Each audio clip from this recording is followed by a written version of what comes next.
he has reached a stage where people are assessing him in the manner he does, that even his closest allies probably whispered in his ears, can you up your pace and be decisive?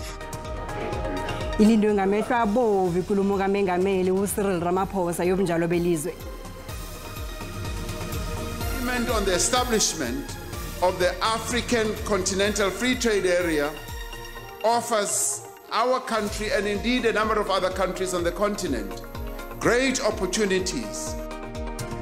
Kanti okhunye okuqaliwe kokuMengameli migomo yokusebenzisana namazwe wangaphandle ukuletha ituthuko eSouth Africa. Whether you are Nigeria, but you can't stop us. Siyakhona. Final! Atsopepe mayikhaya penalty to Jackson. Wayibamba uRonwen Williams ubophela. Abalandeli beBafana Bafana bathi na njengathana selithingile bayibone ngamehlo iBafana Bafana nayigida phezulu kweNigeria kusuka ithuli namhlanje ebusuku.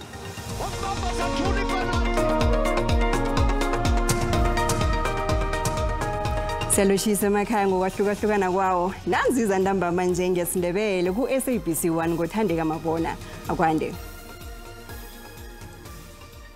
Ilanga lamakhetho wehlandla lesithandathu leSouth Africa lizokumenyezelwa ngemva kwenkulumo kaMengameli yobunjalo belizwe.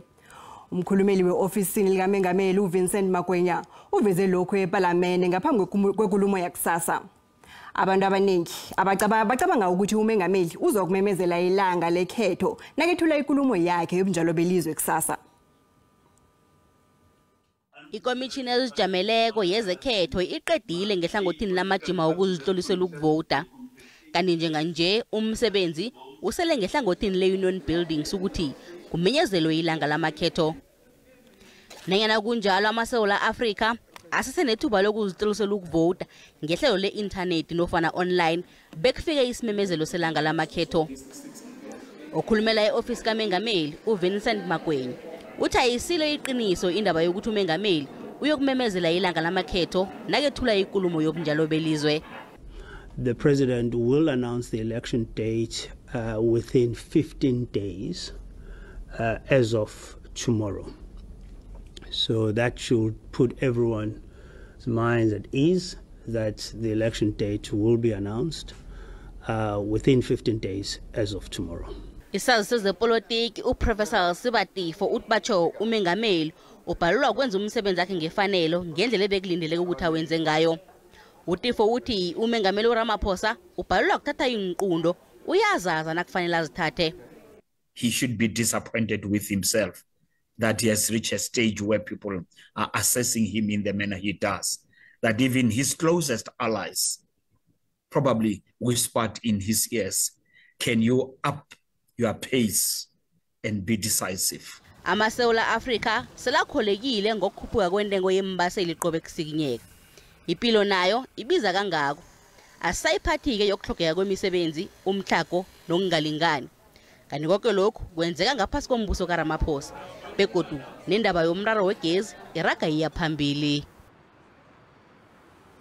Umgomo wezangaphandle ngenye yendlela ezisetshenziswa mamazwe ukuletha ituthuko. Njengombana ilizwe lilindele uMengameli bona ethule inkulumo yesitshaba ngelesine ntambama akhe siqalele ezinye zemphakamiso namagadango kaMengameli eselathethwe malungana nomgomo wezangaphandle solo athoma ukuba ngumongameli. On the establishment of the African Continental Free Trade Area offers our country and indeed a number of other countries on the continent great opportunities. uCyril Ramaphosa ahlala esihlalweni sobumengameli ukukhulumisana ngokuthuthukiswa komnotho kube ngenye yezinto azikhulumise khulu ke wangenelela kezokulamula nelisuthu njengoba niqalene nokungakanzinzi kezepolitiki. Umengameli uthe bona bemholi wehlanganisela amazwe eAfrika iAfrican Union wadosa phambili inarhakazi le emzameni yayo yokuthola imjovo yeCovid-19. Stands for sustainable development. We are an inclusive formation of developing and emerging economies that are seeking to work together to benefit from our rich histories. ke abamba nembizo ye-BRICS lapho kwamukelwa khona inqiqondo eziningi ezathathwako njengoba ihlanganisela le beyikhuliswa ngokwenani lamazwe ayijoyinako kanti njengoba ipibe isole Iraq e-Ukraine uRamaphosa wadosa phambili abaholi bamazwe e-Afrika ngegadango ekubingwe ngalo ukwenza bona banjwe imkhulumiswano hlangana namazwe alwako. Nakusenjalo ikhotho ezobulungiswa yamazwe ngamazwe yakhupha isahlulelo esijama neSouth Africa njengoba nabeyisoli Israel ngezenzo zokuhayile eGaza. Ikhotho ephasi le funa bona iIsrael ikhandele esinye nesinye isenzo sokuhayila ivikela izakhamuzi. The International Court of Justice in The Hague in the Netherlands issued a ruling that is a victory for international law, for human rights, and above all for justice. Njengoba iPisarake eMiddle East umengameli uyelelise ngokuphikisana nokwenzekako kodwa udzimelele ekutheni South Africa khetha ihlangothi elungileko lomlando. Kube nokuhitshana ngamagama namhlanje ekhotho ephakemeko yePitori nakuthiwa ngembuzo ummangalelwa wokuthoma uMoses Sibiya ecaleni lokubulawa kwakaSenzo Meyiwa. Lokhu kuza ngemva kokuthi uSibiya athi ufuna ukubona istatement sokubotshwa kwakhe ngoba kube nokunganyisana ngelanga abotshwa ngalo. Ummangalelwa wokuthoma ecaleni lokubulawa kwakaMeyiwa uMoses Sibiya ujamile ngelithi koka kuvumako kabakatelelo begodi uyaraga nokulandula ukuvuma icala lokuthindeka ekubulaweni kwakaMeyiwa. Namhlanje bekungelinye ilanga lokulandula umlando godu. Amaphoyisa ewonke ayikhona ngangiphoqele ukuthi ngenze noma yini abayifunayo. All the police save impilo yami. All the police officers that were there, I was forced to do everything that they wanted me to do as I had to save my life. Ngaphambi kokuthi yokuphunyula kaPhithazana benokukhitshana ngamagama phakathi kwejaji uRatha Mokgatleng negqwetha lommangalelo wesihlanu uAdvocate Zandile Mshololo ngestatement sokubotshwa kukaSibiya asibawileko. Kodwana umshololo wabhala. My Lord, I object on the basis of fairness that the witness cannot be referred to the statement that was made by the arresting officer. Which statement must he be referred to? The statement that has just been read into the it was made by the arresting officer. Not in front of this witness. He has no knowledge of the statement. No, fine. I never said he has knowledge of whatever. I just said, where is the arresting statement, Mr. Sebande? Hello, just stand up. You told this court that there is an arresting statement. Hello? Yes, because he requested for it. I'm not involved in wanting somebody to go to jail. Akapheleli lapho imo yabe iphezulu namhlanje. I was trained by, amongst others, Charles Casson, Mohammed, Bezos. They taught me to be honest in this profession.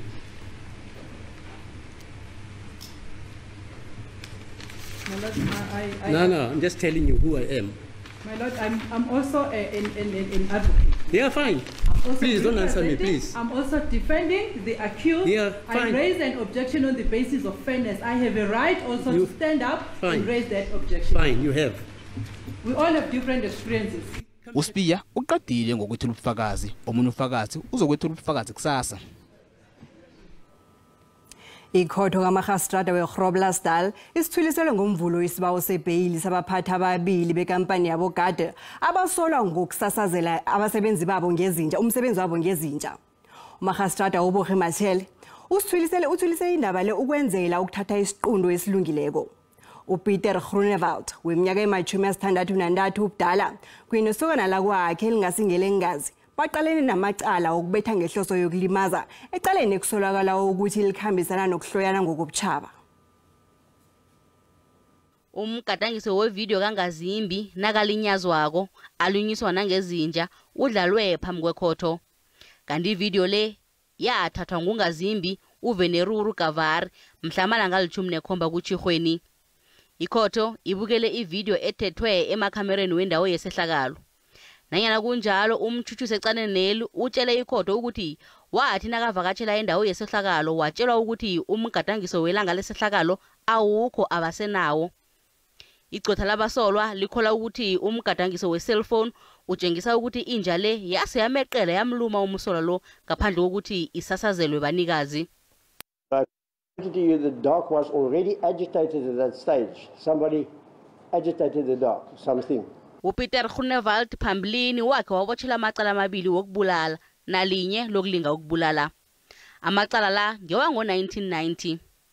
Nanyana kunjalo uGroenewald wagwetshwa bewabotshwa ngomhlolanja ka2002. Lapha agwetshwa khona iminyaka ema-20 ejele ngemva kwalokho wakhutshwa ngeparula ngo2010. Umtshutshisi uThebatsho uGroenewald uzibambe iminyaka eli-12 kwaphela ngemva kwalokho wabuyela emihweni yakhe. Circulation a ile aba positive ya bontsha gore motho mona Groenewald sale ya ba a wanted person whereby la ile ba mo circulate. Official ato swara ka 2002. Nanyana kunjalo igcwetha lika Groenewald liphikisa ngokuthi umsola lo akabuyele ezenzweni zakhe ezimbi begodwa kunalokho wesulwa eholweni lezelelesi ezifunekako. Ngaphandle kwekhotho begcwele inhlangano zepolitiki ezihlukahlukeneko ezijamileko ke lokuthi umsolwa akadinywe ibhayili. Iphiko lelutsha le-ANC lithome ilanga ngokusa incwadi yenililo esiteshini samapholisa weGroblersdal.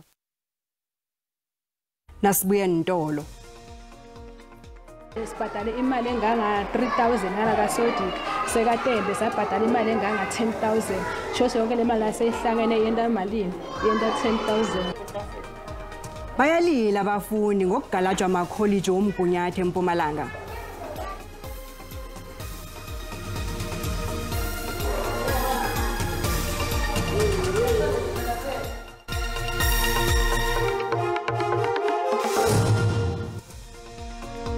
Sisaphethe indaba lapha. Nawuqeda ukungena siyakwamkela. Kaze nazikuphundileyo zikhona ku SABC Plus, ku YouTube naku Facebook. Asirage naso. Abafundi basaragela phambili kukuba bongazimbi bamakholeji womgunyathi nanyana umnyango wezefundo ephakemeko uyelelisa abafundi ngamakholeji la. Isichema sabafundi ababunane bemshaza eMpumalanga sithi sele singanabuyo ngemva kokufunda ekholejini yomgunyathi. Abafundi aba bathi bafuna iziqu zabo namkha babuyisele imali yabo. Abafundi aba bakhulelwe izinhloko bebanethemba lokuthi bazokunikelwa iziqu zabo zokuba botitshere babafundi benkulisa i-early childhood development. Olavnes Sambo noDuduzile Mnisi bangabanye babafundi ababunane abathi bagalajwe iCollege Sodic Training and Development. Sodic isizwe ukuthi basincede ukuthi sithole certificate sabhadala solo unyalo abasiniki lutho ukuze bangiblockile nokungiblock. Sibhadale imali enganga 3000 ngala kaSodic sekatembe sabhadala imali enganga 10000 shose yonke le mali aseyihlangene yenda malini yenda 10000. iCollege le iziphayile insolo zokuthi ayisisemthethweni. Abafundi laba abawu8 bafunzile bacelelwa ukuthi bete kithi ngobe bebaku institution lengekho accredited. Bacela ukuthi ngoba thina se accredited asibaside. Umnyango wezefundo ephakemeko uyelelisa abafundi bona bawahlole indanza amakholeji abafuna ukufunda kiwo bona asemthethweni na ngaphambi kokuthi bazihlolise kiwo. Private skills development providers are accredited with the CETA. There are 26 of them, and the QCTO. And this is where the problem comes, and there are many complaints we receive from students. Kanti abafundi abagalajiweko bayeleliswa bona babike izehlakalo ezemapholiseni nemkhandlweni otsheje iziqwezo. Izakhamuzi zedludluma engwenyeni nezincanga ngenkomazi eMpumalanga ziqabe indlela zingongoyila ngokuthi zifuna izenzelwa kufaka hlangana amanzi. Zithi solo zilinde amahlelo ezathenjiswa wona ngumasipalata wenkomazi solo kwango-2017. Basilingeke baqeda ichukela bathi bafuna izenzelwa ezazisako. Bavala indlela bathi badiniwe zinthembiso ezingafezwako. Lack of service delivery such as clinic, community hall, water crisis, electricity, youth unemployment. Dludluma has only one school, which is a combined school, and we have a multiple number of people there, and some of the kids are staying far from the school as well. Block the road because we want Mandla Roof. Sekumalanga amahlanu amalungu omphakathi achagala lapha angongoyila ngokuthi uhulumende ubasebenzisela ukuvota kwaphela. It looks like our government doesn't take us serious because every time when they come here they just make some empty promises and after it they just leave us like that. Kodwa nomasipalata wenkomazi usola izakhamuzi ngomhlako wokuthayela kwamanzi kule ndawo. Uthi usebenzisa ingidi zamaranda ukulungisa indaba yamanzi. Kodwa nakuba nomphakathi odabula amapipe wamanzi waphambukisele endaweni zabo. There is a project that is on the ground that will assist about 7 communities that are badly affected, while we are also dealing with the issue of illegal connections. We are building a new water treatment plant to augment what we have. We are putting steel pipes. Izakhamuzi zithembise ukuchakala ziliye nekhetho nangabe ingongwelo zabo azitshejwa. Iphiko elikhethekileko labofokisi SIU ithi ifumene imali engaphezulu kwe-688 million yamaranda leziko lehlelo lokubonelela abafundi ngemali zokufunda i-NSFAS emazikweni wefundo ephakemeko. Iphiko belatsho nokuthi kunesivumelano se-49 million yamaranda esidikitlwe bafundi abazuze ku-NSFAS ngobukirikitshani. Iphiko belikhuluma phambi kwekomiti ejeje ama-akhawunti wombuso ephenyweni layo malungana nokungasebenzi ngefanelo kwehlelweli. Babalwa ngenkulungwana abafundi bemazikweni wefundo ephakemeko ama-76 welizwe abazuze ngendlela engakafanele esibonelelweni se-NSFAS. I-SIU ithi ibambe ngesibhukwini ekufumaneni imali leyo.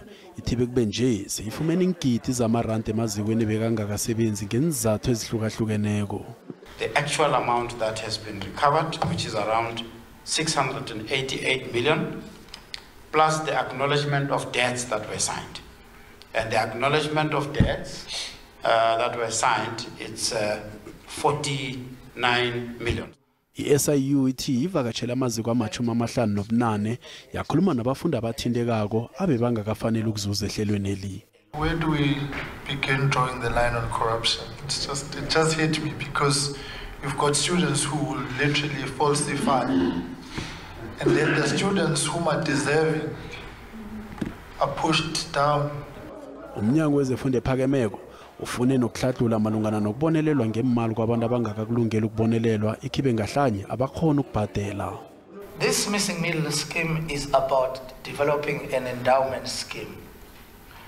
That is a loan scheme that keep replenishing itself as people pay back. Ithi imchakalo eminingi emazikweni wefundo ephakemeko ihlobana nabantu abangakalungeli ukubonelelwa kodwa kube ngahlanye abakhona ukubhadela.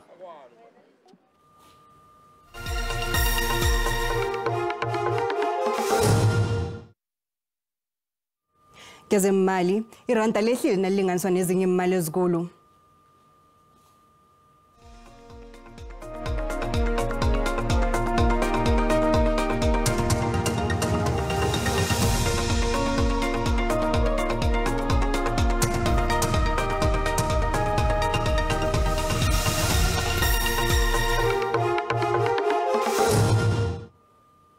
Selama awa amabili ngaphambi komdlalo omkhulu wama-semi-final we-AFCON ophakathi kwebafana neNigeria e-Ivory Coast. Umbuzo uthi ibafana izokhona ukudlula ku-Super Eagles ezingudane ephaliswaneni amahlandla amathathu na. Namhlanje umbanduli wabafana uHugo Bruce uthi nanyana the Super Eagles inomlando wokuthumba nayibambana nesiqhema sakhe kuleli phaliswano. Kodwa uthi namhlanje igadanga ngelinye inyawo ibafana. Njengomana yakhe yabetha eNigeria ngamagondelo amabili kelilodwa emidlalweni wokuqualifyela iAFCON ngo-2017. It's also more than 20 years ago that South Africa played the semi-final, even more that we played the final. So that means that we got a lot of motivation. iNigeria solo yagcina ukuthumba ibhigiri ngo-2013 nabibanjelwe eSouth Africa apha. Ibafana iyakilo umdlalo ngaphandle kombethi magondelo olimeleko uThapelo Maseko. Kodwa nozoba khona uMendi uRonwen Williams osanda ukwenza ezibukwa komhlapha nje nakaba nguMendi wokuthoma obambe ama-penalty amane emidlalweni omunye. Balandeli bebafana abaye ekundleni Buoke eCote d'Ivoire bathi ibafana nakumratha kuza kufanele ungwathi usachisa. South Africa yeah finalini and you can't stop us whether you are Nigeria but you can't stop us. Siyakhona final. Today is a big day. Nigeria versus Bafana. So we need everyone, let's be united. iNigeria iza kuleli phaliswano kwehlandla le-19 kanti lihlandla lebafana lobunane. Kanti ke iza kuma-semi-final kwehlandla lesine. Lo mdlalo uyokhatshwa bunqopha nge-hour lekhomba ebusuku nje ku-SABC 3 ku-SABC Sport kunye nemirhatshweni ye-SABC. Ekhasini lethu le-Facebook sibuze ukuthi ingayi Bafana Bafana iyadlula ku-Nigeria na? Nakumbona ukhelandela mbukeli.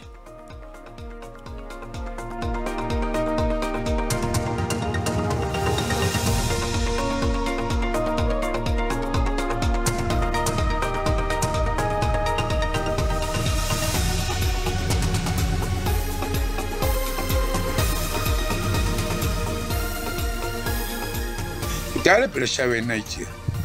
Abo oku abame kancane manje. Abafana mane confidence manje ngithi sharp Bafana sharpa sibashanje kahle 3-0. Bazongathi bayavutha kanti sebashile. Sethema lokuba iyaya kwinqanaba elilandelayo kulona umdlalo. Izayibetha ibhaqabule eNigeria. Iyawina iBafana izo edala amakhaphi lana esenemabhokobhoko nabanyana. Bayadlula Bafana namhlanje.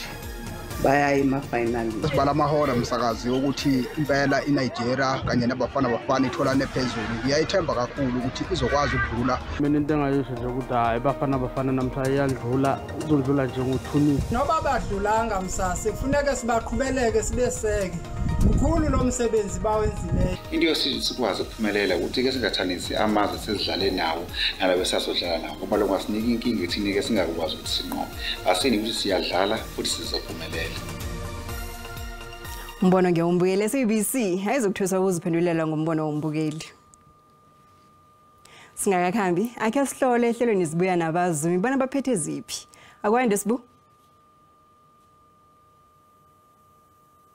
Akwande thandeka silotshisa umbukeli okhona usekhaya. Indaba esiziphetheko entambama namhlanje ngilezi ezithi iphiko eliphenya amacala akhethekileko i-SIU lithi likhonile ukuthi libuyise ingidigidi zamaranda zemali.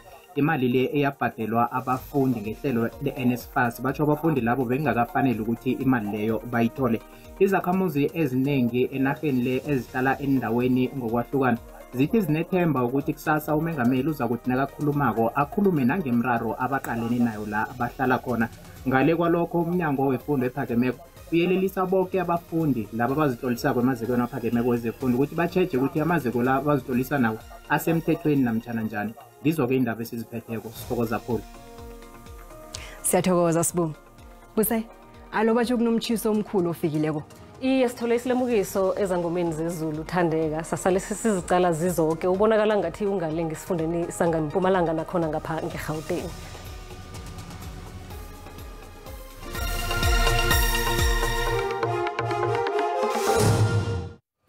Sithokoze ke sizokele kamnandi akhe sicalele mbukele ekhaya ukuthi bujame njani ubujamo bezulu. Sibona lapha ke amathuba linganiselwa nge-30% kuthindeka ngapha isifunda sangapha ngeMpumalanga Kapa nalapha ke esifundeni seGauteng nakilezi ndawo ke zangaleke ngeNorthern Cape. Siyocala ukuthi kusasa khona anjani amathuba wezulu athi ukuqina kilezi ndawo. Sibona lapha isifunda seMpumalanga nawehlela godi nangapha ngeKZN la sibona ke kutshengisa bona ngabane kungu ekhasa phasa abantu batsheje bayelele ekseni nange bachayela. Sithole lapha ke isilemukiso sakusasa semjijo somtshiso lapha ekade sikhuluma ngawo la kulezi ndawo kuthindeka kakhulu isifunda sangapha ngeGauteng abantu batsheje bayelele. Kodwa sithola ke kusasa kusesenehonakalo yomlilo wamahlathi lapha eUppington nangapha ngeBloemfontein mijijo ke eduma kumbi kulezi ndawo abantu batsheje bayelele esifundeni sangale ngeMpumalanga sokusuduka ukwenzela ukuthi ukwazi ukucala bona anjani amazinga okuchisa esifundeni sangapha ngeGauteng. Siyabona ke ukuthi nomalingana liza kuthoma ngokuthi lichise hle endaweni eziningi njengoba khesatsho nje sicale lapha ke ngeLimpopo nendaweni eziningi nje iSouth Africa yachisa